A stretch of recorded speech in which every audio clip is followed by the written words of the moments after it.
launch of Soyuz TMA-16M will return 3 veteran space flyers to the International Space Station, with 2 of them embarking on the first-ever year-long mission to this vehicle.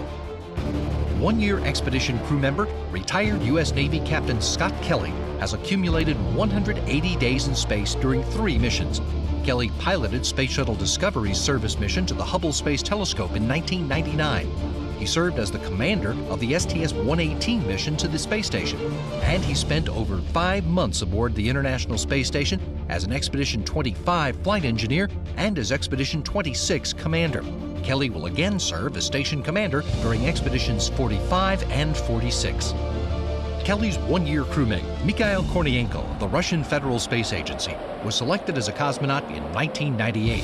He spent 176 days in space as an International Space Station flight engineer on Expeditions 23 and 24. He has 6 hours and 43 minutes of spacewalking time to his credit.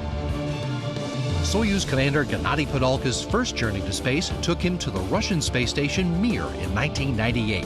He then visited the International Space Station in 2004, 2009, and 2012, serving as commander on each of his missions. He'll assume the role of station commander again during Expedition 44. Padalka has spent 710 days on orbit and has conducted 7 spacewalks. Padalka will return to Earth in September 2015, with Kelly and Kornienko remaining on board the station until March 2016.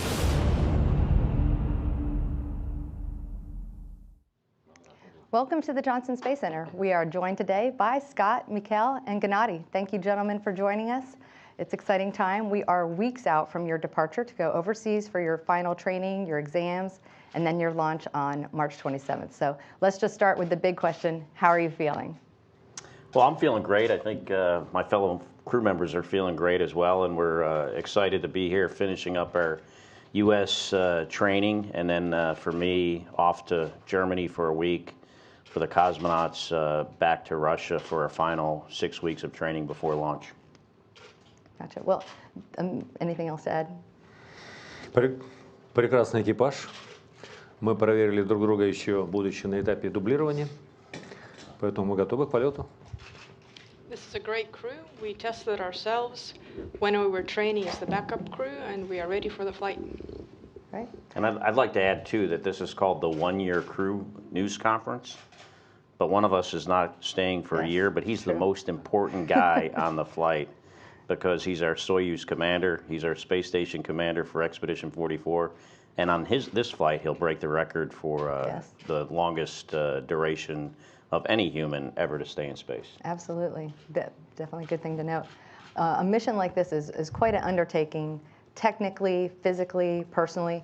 Can you just start by telling us a little bit about why you accepted a mission like this? Well, for me, Nicole, it was not something I accepted at first. It was something that we discussed in our office. There were a number of people that were qualified for it, and at first, I'll be honest with you, I wasn't all that interested because, I guess mostly because I hadn't given it a whole lot of thought, and it was soon after I had gotten back from my last flight, so the difficulty of living and working in space for a long period was still kind of fresh in my mind, but I wanted to fly in space again, and after giving it some thought, I thought that would be a lot like what I did the last time on my previous expedition flight. So, after mulling it over, talking to my family, friends, girlfriend, and I decided that the challenges that staying in space for a whole year presented was appealing to me, even considering the sacrifices that you have to go in and your family goes in for to do that kind of thing. Absolutely, and it is such a commitment on your half, all of you, but especially in your case, and I imagine to some degree just the greater purpose of the mission also was a part of it. Absolutely. Okay. So each ISS crew works on about 200 different experiments during expeditions. You're going to be up there obviously twice the time. You'll be touching on even hundreds more of experiments and research. I know you don't know the details about all of them, but are there at this point some experiments that have personally resonated with you and that you think really demonstrate why this work is so important? Well, yeah, there are a lot of experiments that go on the space station in all different disciplines. You know, we like to say we work off the Earth for the Earth, and that's the purpose of the space station. There's generally three different kinds of investigations are in three different general categories. The cases research that we do, that's really how to improve life on Earth. The NASA research that we do, that's generally exploration based, you know, how to get us, you know, out of low Earth orbit, you know, to the moon, perhaps an asteroid and Mars someday, and even further. And then the international partnership research that's done. So it's kind of separated into three general categories. And within those categories, especially the stuff that's for the Earth, is, you know, further separated into the some life science stuff for, you know, developing new kinds of pharmaceuticals, new ways to understand disease using stem cell research, protein crystals, those kind of things, material sciences, combustion science, observing the Earth, those kind of things. And the exploration stuff is more, you know, how do we live and work in space for longer periods of time? How does our body react to that? How do we mitigate the various types of risks we have? Now, to answer your more specific question, what of that research excites me? You know, I think the human research part of it does. There's some other experiments that we do, like you know, the Japanese have this experiment that kind of fascinates me, and its name escapes me right now. But it's, you know, how do we understand better how plants seek water? You know, generally the largest component is based on gravity. Roots grow, you know, towards the center of the Earth, but there is a component that seeks water. And if you can genetically engineer a plant to seek water versus go in the direction of the gravity flow, that has serious, you know, international implications for, you know, can we grow food, for, you know, what countries are able to survive on limited amount of water, things like that. But having said all that, as a test pilot and an engineer, what fascinates me is the space station as a whole experiment. You know, we built this space station as an international partnership, connecting these modules in low Earth orbit. In some cases, some of these were never connected before on Earth, traveling around the Earth at 500,000 miles per hour in a vacuum, extremes of temperature and pressure, building this facility that allows us to understand how to operate for long periods of time in space to allow us someday to go to Mars. Right, absolutely. Let's see, we were reminded just yesterday how serious the space exploration business is. There was an emergency scenario on board. The crew had to do their emergency procedures, go get in a safe location on the International Space Station. It was a great testament to the training that the crew has had, the teamwork with the flight control team, and all of that worked out. But as you know, near your mission, what thoughts do you have on that, and what type of training have you had to prepare you for those types of things? For any of you? Gennady? Дело в том, что очень большая часть подготовки проходит как раз по отработке аварийных процедур. The thing is that a large portion of the preparation has to do with running through emergency scenarios. Особенно такие критические ситуации, как разгерметизация, пожар, либо, значит, выброс аммиака. In particular, it includes depressurization and fire and ammonia leaks. И инструктора в центре подготовки, инструктора здесь в НАСА, они очень профессиональны. The instructors at the GCTC in Russia and here at NASA, they're very professional. У них очень большой опыт по парированию подобных ситуаций. They are very experienced in handling these situations. И у нас, кстати, будет квалификационный экзамен на следующей неделе для нашего экипажа по парированию от подобных ситуаций. And our qualification exams will be next week for our crew for handling these off-nominal situations. Мы готовы. We're ready. Yeah. I was just going to add, those are two big sessions that you have just coming up next week. Two big, all crew, fully integrated with the team. So that's one of the final things you do. Yeah, so we have a great instructor team. We have a great operational team all around the world. You know, not only in the U.S. and Russia, but Japan, Germany, Canada for the robotics that we do on board. So we're very prepared for this kind of thing. Now, fortunately, what happened yesterday was not a real emergency, but we responded, in a very cautious way, which is what we are trained to do and what we have to do to protect, ourselves and the space station. Great.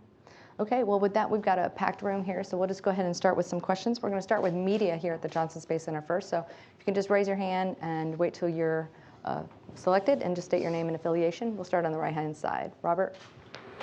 Hi, Robert Perlman with SelectSpace.com with a question for both Scott and Mikhail. You're leaving Earth for a year. Is there anything that you want to still do here on Earth that you've consciously thought, I want to do this here, experience it here, and get a memory before you have to go? And will you have time to do it? Well, for me, there really aren't specifics like that, but I'm certainly conscious of the amount of days I have left in the United States and how those last 30 days or so now that I have left here, there's a bunch of stuff I need to do that I can't do once I leave. But that's more like, logistic kind of things, not, this, I think you're looking for more of a human aspect of like things that you would do for fun, for instance. So for me, most of it's surrounding like logistics, like preparing my house and my family and things like that for me to be gone for over a year.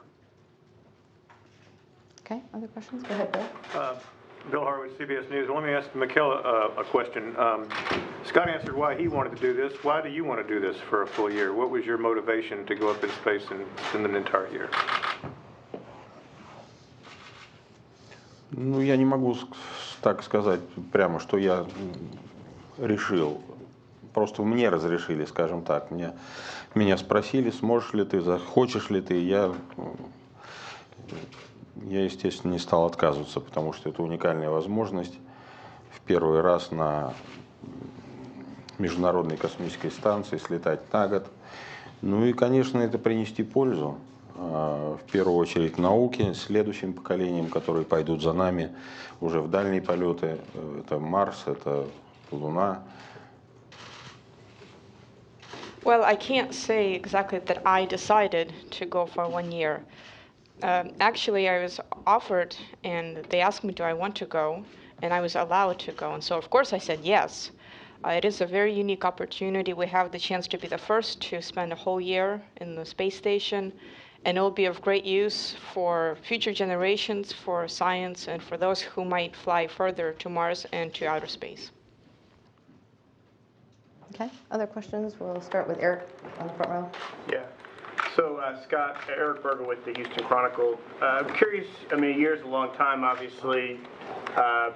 What kinds of things are you going to be doing in the evenings to kind of pass your time? Because you work a shift, you exercise for a long time, but you still have, some free time. And then do you have a way to watch the Texans games this fall? Yeah, so what I did last time was mostly, talk to people on the Earth, email, read books occasionally, watch, a program on TV, and, like you said, watch the Texans games, and certainly I'll do that.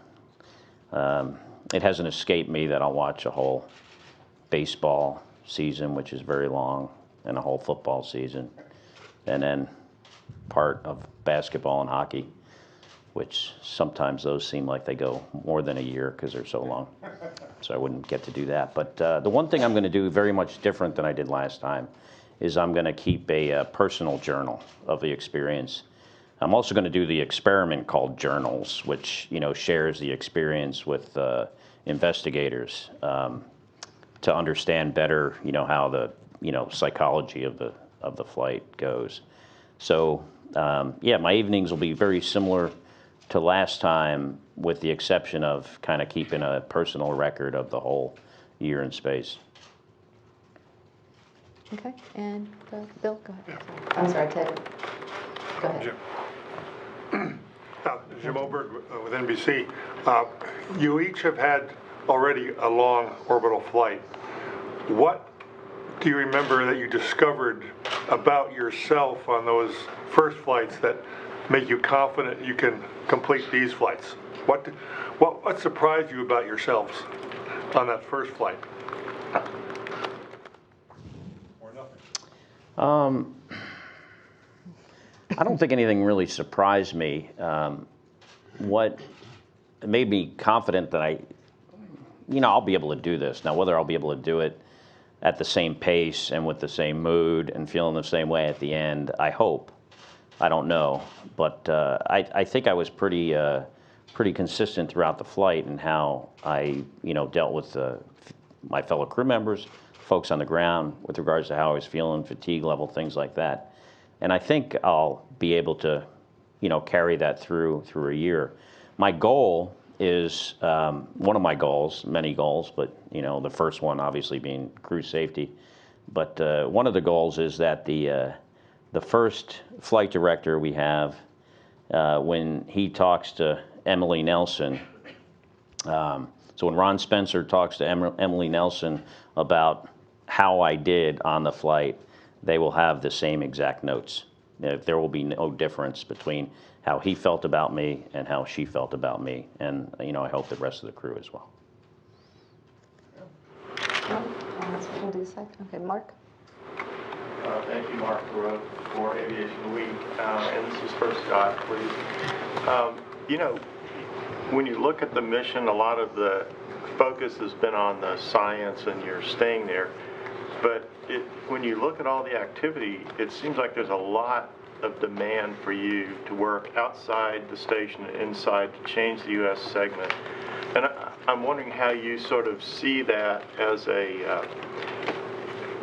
as an important part of what you're doing, or as a sort of a nice to have. Where do you sort of put that in perspective for all the things you are expected to accomplish on the mission? We refer to that now as the reassembly of the space station. And both the assembly of the space station and now the reassembly of the space station were and is and will be designed to utilize the space station for what it was designed for, as an orbiting laboratory to do scientific research. So that's important because that's part of us reconfiguring the station to support science. So as far as level of importance, I'm not sure. The reassembly is there so we can do the science. So for me, both of them are important. I'm excited about both of them, the science and the reassembly.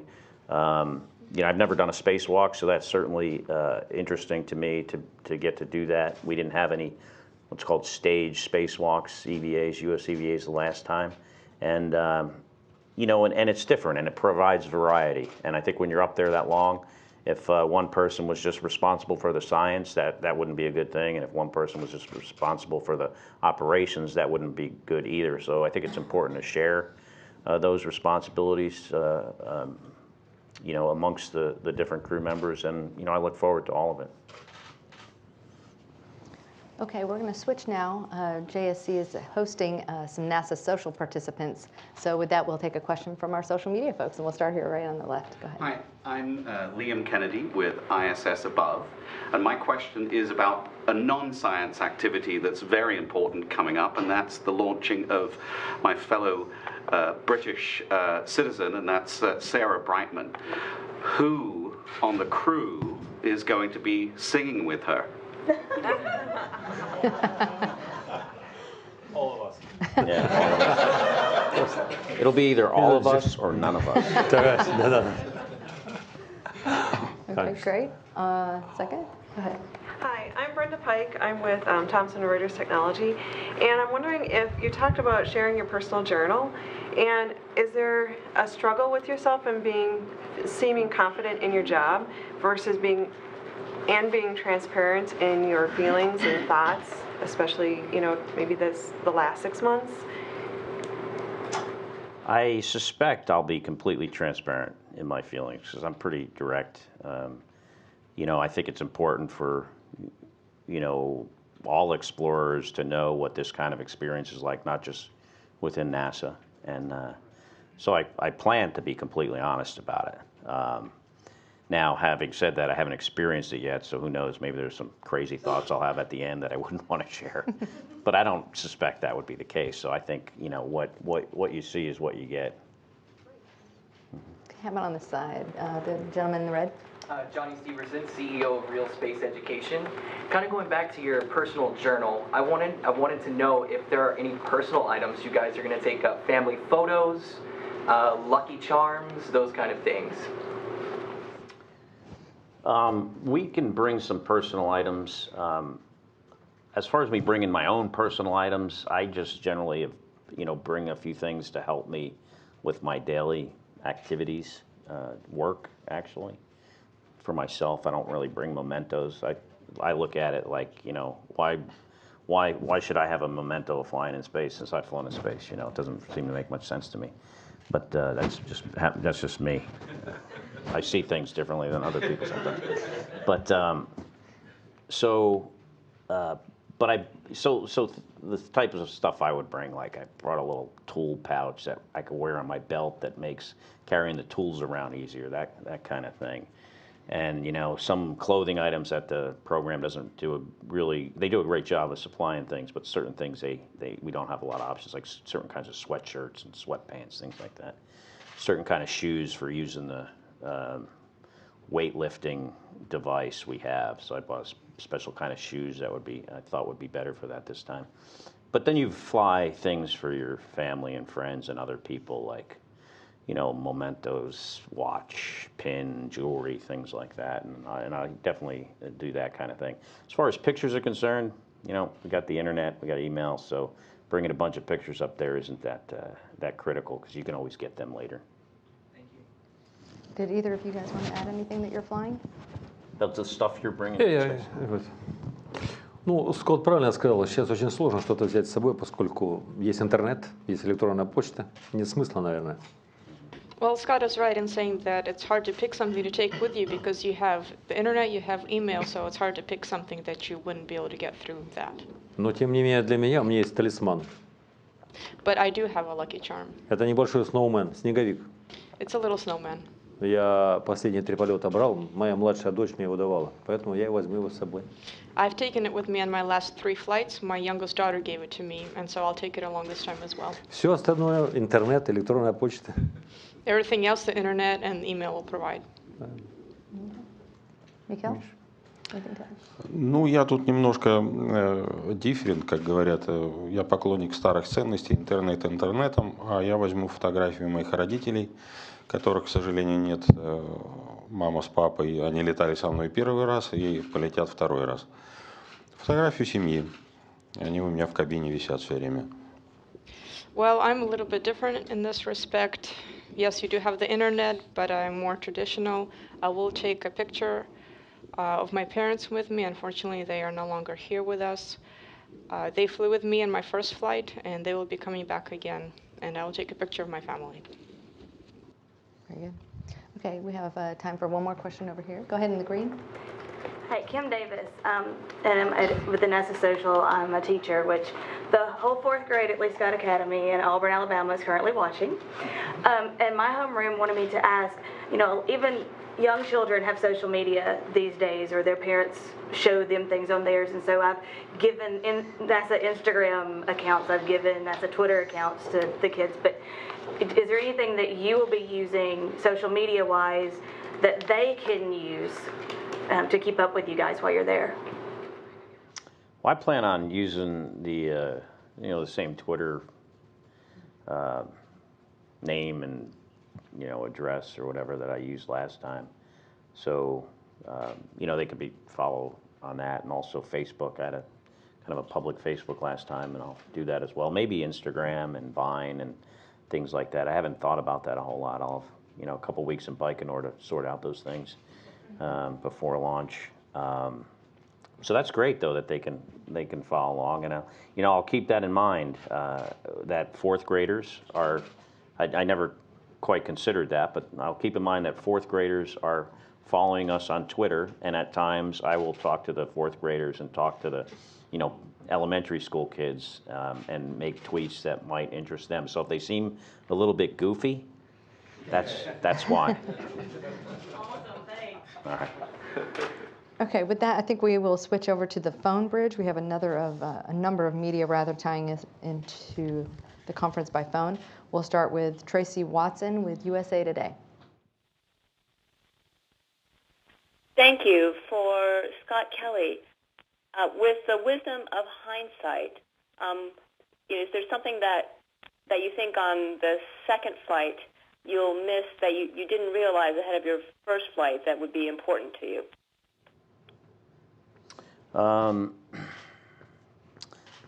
Something I'll miss on Earth, you mean? Obviously. There were things that on my first flight that I didn't realize I would miss. So on this second flight, I know about that. Like, the weather, how it never changes on the space station, even though it's a pretty nice environment. I guess it's like living in Southern California. People get sick of the good weather after a while. So we have a nice environment there, but it never changes. So you do gets a little bit fatiguing. I was really looking forward to the rain last time, and then I got back to Houston. We were in a drought, and it didn't rain for 3 months. So trying to think what else with hindsight I don't know. You guys have anything to add about that? What you miss when you're in space besides the obvious things? Миша, видишь? Ну, в общем-то, я с тобой совершенно согласен, Скотт. Как в нашей традиционной песне, под которую нас провожают в космос, «Трава у дома». Снится нам трава у дома. Вот она снится, и вода снится, которая не летает шарами, а в которой можно искупаться. И лес, и поле. Сильно скучаешь по земле. Well, I fully agree with you, Scott. As our song says, we dream of the grass by our home. And it's true. That's what we dream of. The water also that doesn't fly around in bubbles, but water that you can actually swim in. The forests, the fields, that kind of thing. Ну, as for me, я уже не скучаю ни почему на земле. Поэтому я собрался 5-й раз, чтобы хотя бы немножко поскучать. Actually, I don't miss anything on Earth, and that's why I plan to fly for the 5th time, so that I can finally get to miss something. Nice. Okay, we'll move on to our next reporter, Miriam Kramer with Space.com. Hi, thanks so much for taking my question. I am just curious, and this is for anybody who would like to answer it. Is there a particular site that you're looking forward to seeing out the window or out the cupola on the station? So we'd be brushing up on any photography skills in order to capture something specific. Well, the Bahamas are always beautiful from space. It's the bluest place on Earth. I look forward to seeing that again. Also, deserts are surprisingly beautiful. As far as photography skills and things like that, what I do look forward to is trying to take pictures of the same spot on the Earth, multiple at every opportunity throughout the whole year to see the changes, not only from a scientific perspective, and hopefully there is a scientific aspect to that, but also just from an aesthetic, human aspect, seeing how the Earth changes over years. So I do plan on identifying like one spot on each continent that we could see. Even Antarctica, you can kind of get a glancing blow occasionally to be able to see it. So I don't remember the sites I chose for that, with the exception of in North America. I'm going to try to get a picture of my hometown area, which is basically the New York City surrounding metropolitan areas, at every opportunity. Mikhail, Gennady, any specific locations you're looking forward to?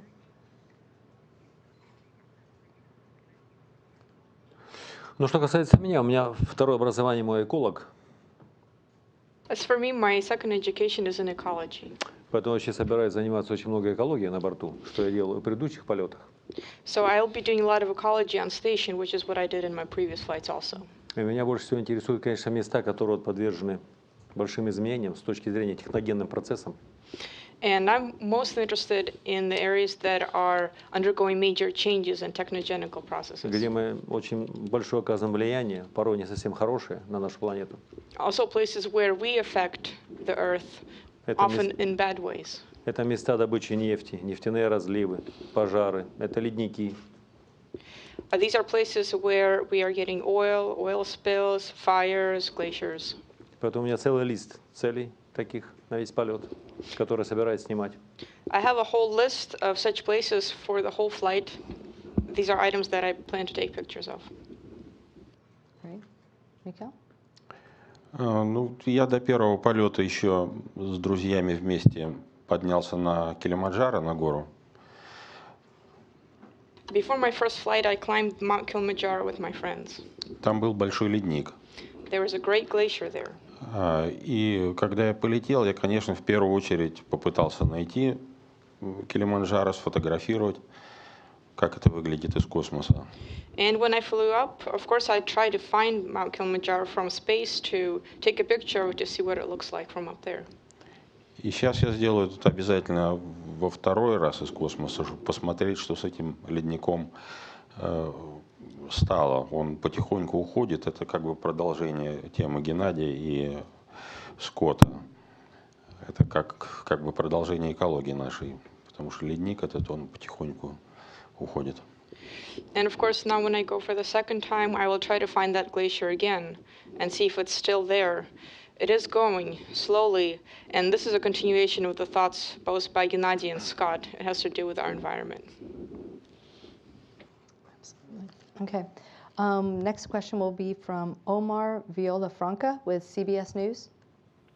Hi, good afternoon. Just a quick question. Is there something that happens in space, either visually or physically, that anyone there actually looks forward to that doesn't happen on Earth? Maybe something that gets you kind of geeked out and excited and validates why you chose this profession? Well, it's a lot of fun. I mean, it's the most fun you can have, I think. Space station's a magical place. But, you know, there are negative effects on our physiology with regards to bone and muscle loss, and effects on our vision, immune system, vestibular system, things like that. So, you know, generally there aren't any positive physiological effects that we've determined yet. Maybe we'll find that out by staying on the space station for a year. Maybe we'll come back smarter. That'd be great. You do come back a little taller. You do grow. You shared this, yeah? Yeah, you do grow when you're up there for a long time. Unfortunately, it doesn't last. Yeah. But it did last long enough that I could stand next to my brother and look down at him a little bit. One little positive. Any other comments you guys want to add? No. Ну, сложно что-либо добавить вот к тому, что сказал Скотт. В общем, все исчерпывающе. Если бы мы летели в первый раз, то, наверное, ожидали бы чего-то нового. Сейчас все уже ожидаемо и понятно. Well, it's hard to add anything to what Scott said. Basically, he covered everything. If we were flying for the first time, we might expect something unexpected, but now we know what to expect.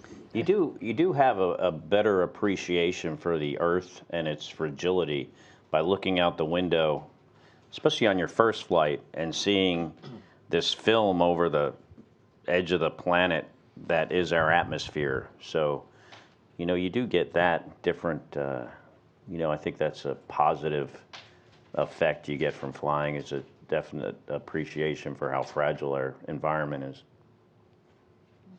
Okay. Gennady, do you have anything? Ну, я бы добавил следующее. This is what I want to add. Мне очень интересно направление медицинских экспериментов. I'm very interested in the medical experiments. Почему? Потому что я сам выступаю как объект исследования. Because in this case, I am the subject of the research. Это будет мой 5-й полет и почти 900 дней в космосе. This will be my 5th flight, almost 900 days in space. Мне очень интересно, я думаю, не только специалистам на Земле, но и для меня лично, насколько это все влияет, так сказать, на мой организм. And I'm very interested how this will affect my own body. It is going to be fascinating. Moving on, we have Irene Klotz with Reuters. Hi, thank you. Continuing on that subject, I'm wondering if both Scott and Mikhail could maybe tell us what of all the various things that you expect to happen in a very long duration spaceflight are you kind of most concerned about or most curious about? Well, you know, I'm hopeful that the mitigation measures we take for bone and muscle loss are effective. and they, so far we've had a pretty positive outcome between, our nutrition and exercise, mostly on the resistive exercise device. We can mitigate the bone loss, and you work out so much, so you generally are in better condition with regards to a muscle, your muscle mass than when you left. As far as like immune system and effects to our genetics, I'm less confident that we know enough about those things, and as well as the vision issues we've had. So, I'm hopeful that there's not a big cliff out there with regards to our ability to stay and live and work in space for longer periods of time. So I'm hopeful, but I think we're not going to know that until we've actually done it. And the Russians have done this before and have a lot of history with this, but that was a long time ago, before we had the medical technology that we do today to not only understand the effects but also mitigate them. So I think I look forward to coming back and saying, hey, I think and the data suggests that a year is no problem, but we'll have to see. The jury's out. Yeah. Okay, and one last person from our. Oh, I'm sorry. Go ahead. Я хотел бы добавить, полагаясь на свой опыт собственный.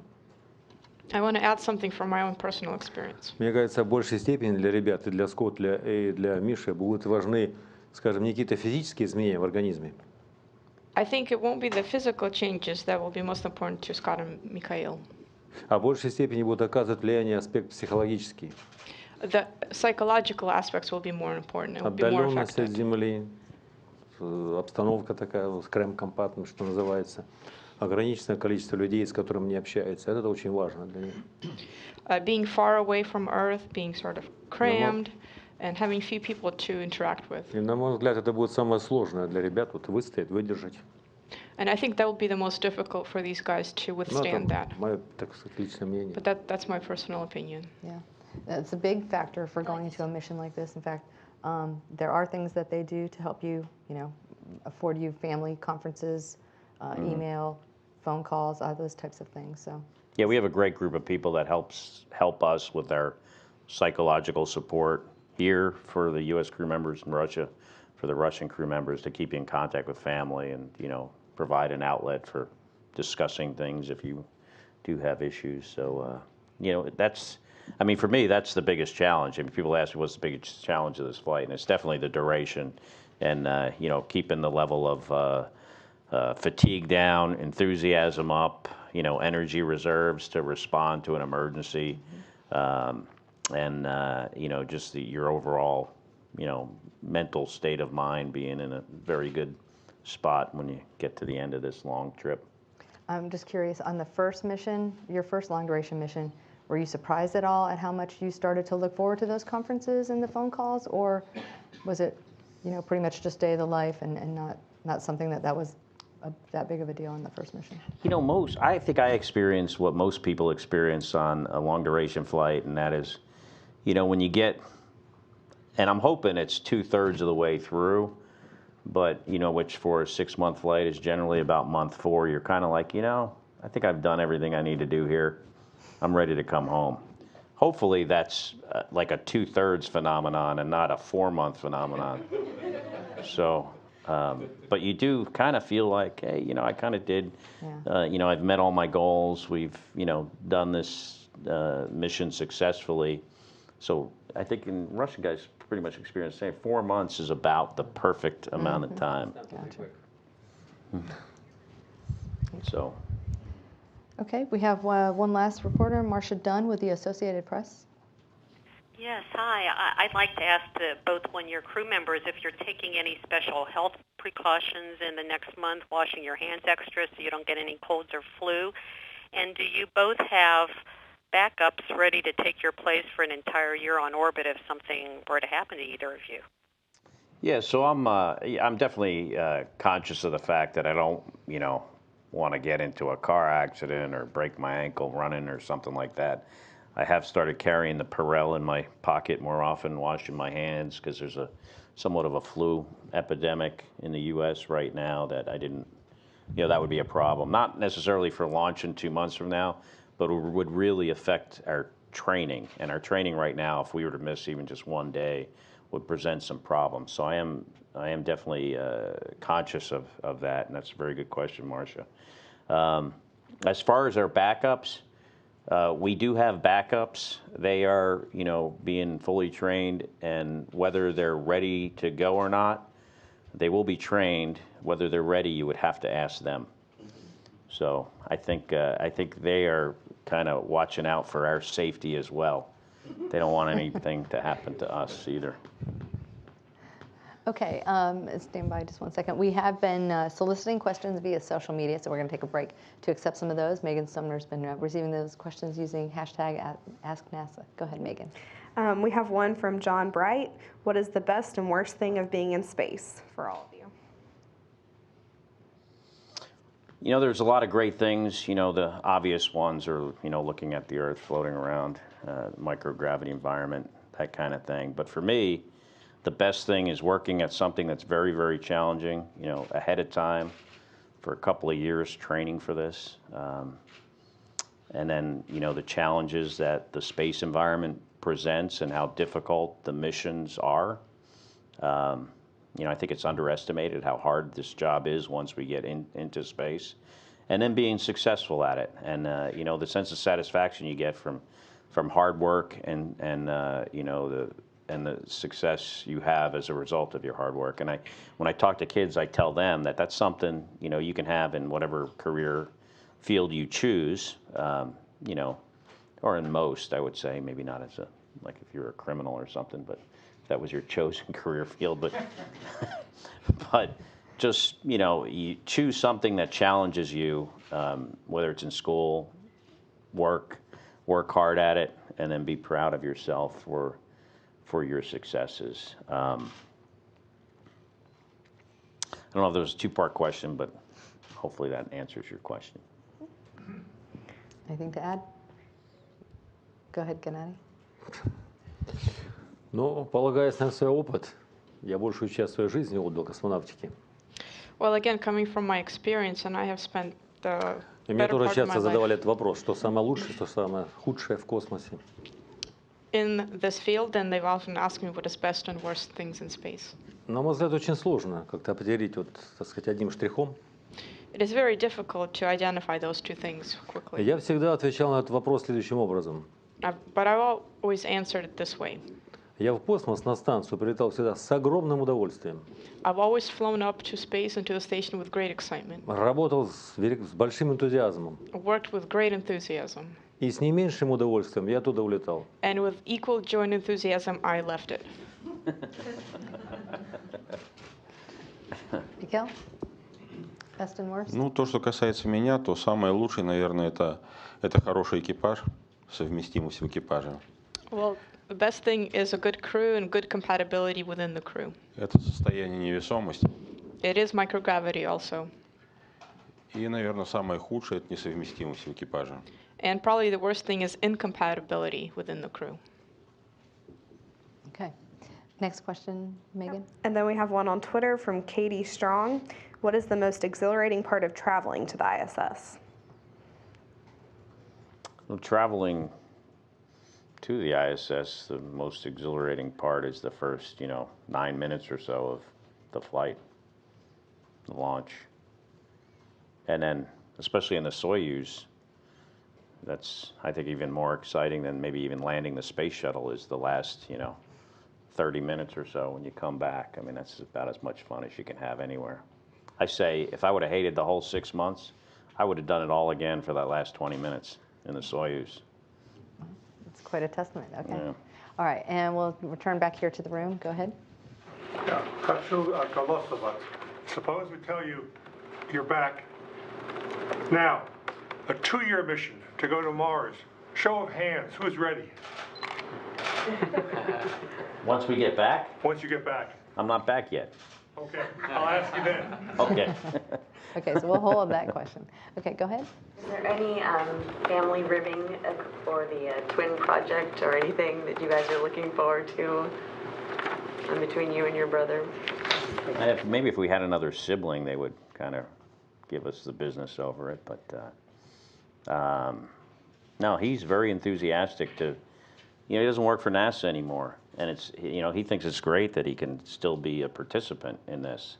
I mean, for him, it's a fantastic opportunity.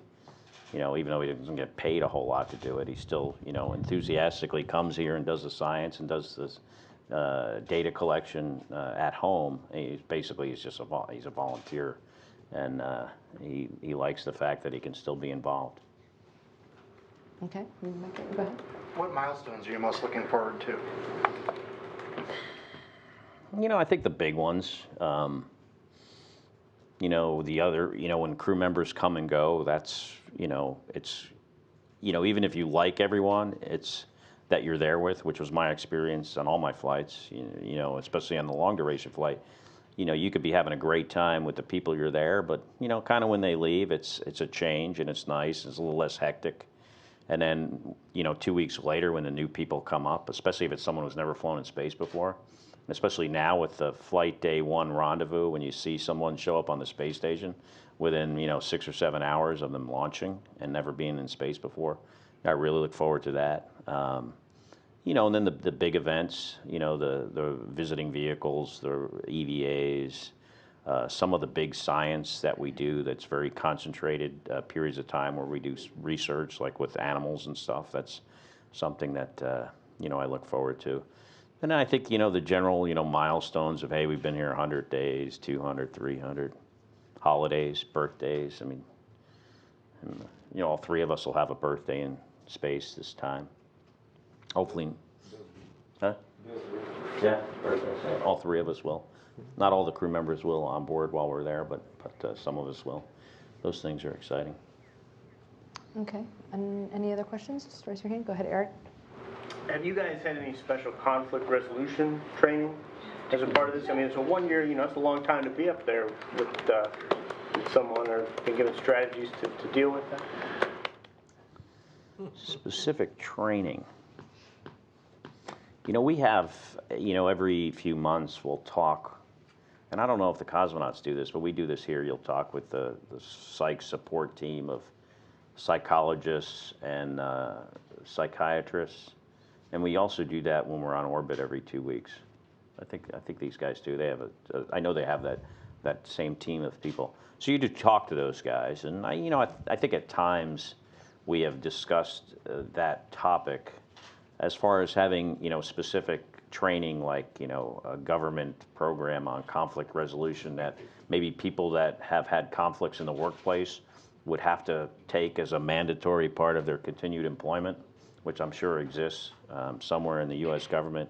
I haven't never had anything like that. Okay, we have time for one last question. Sorry, Bill. Well, along those same lines, since Mikhail said that compatibility is such a big issue, you guys didn't choose each other, so how do you guys get along?